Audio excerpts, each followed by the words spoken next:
Good to be with you today. As we see today, it's cold outside, it's windy, it's winter in Iowa, so please be safe. Well, we finally come to the end of our Epiphany season, this season of revelation, this season of light. And accordingly, this Sunday, the end of that season, we have Jesus turning a dazzling light, a bright light. We call this Transfiguration Sunday. It's a story of Jesus changing. This year we're going to be in the Gospel according to Luke in chapter 9. And if you don't remember the story, Jesus takes Peter, James, and John up to the top of a mountain,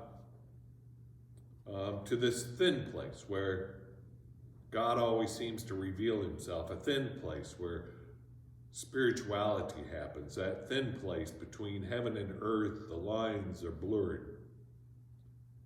And they go up to the top of the mountain and Jesus prays and the disciples are there. When they wake up or when they lift their heads, they see Jesus talking with Moses and Elijah. And then Jesus turns this dazzling white. And it's not just his head, it's not just an aura, but all of him shines. His total persona shines brightly. And then right after that, Peter declares, Jesus, what an event. Let us make 3 dwellings and let us stay here. But Jesus says no, and they walk back down to the valley. So what do we take of this story as we begin our Lenten journey? There's a lot in this story to unpack, to talk about. We could talk about the thin places of our lives, our mountaintop experiences, what we experience there, and how we bring that back down the mountain. We could talk about Moses and Elijah and the continuity of the prophets and the law through Jesus. We could talk about what the 3 of them talk about. They talk about the departure or Exodus, which is a story that goes throughout the whole of Scripture. Exodus, God's salvation, God rescuing God's people. But what's sitting with me, at least right now, is the disciples see Jesus in a different way. The disciples experience Jesus in a different way. How often do we experience Jesus differently? And in the story, Peter wants to build these booths, these dwellings, to commemorate the spot, to hold Moses and Elijah and Jesus in.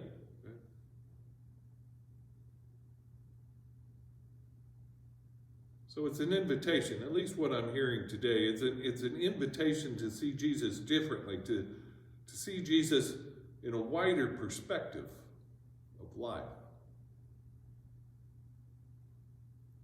Because I don't know about you, but sometimes I try and keep my view of Jesus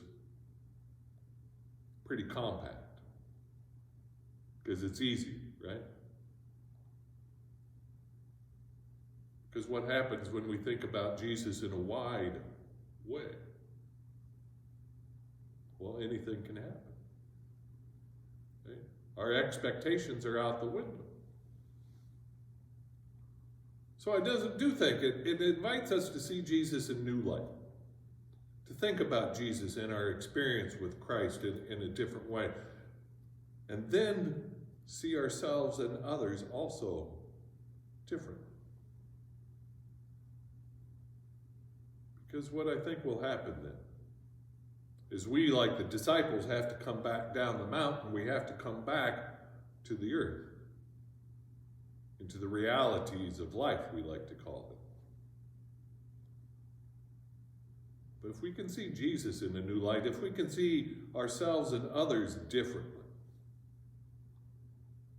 then when we come back down from those thin places, What might we be able to see new possibilities?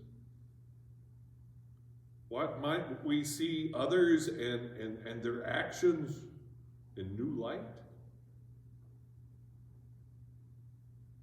Might we just free God to do whatever it is that God does? So that's my meditation. As you think about the Transfiguration, and I really invite you to read that in the Gospel of Luke in the 9th chapter, is how might you see Jesus differently this Lent? How might you see yourself and others differently as we go through this season? See you next week.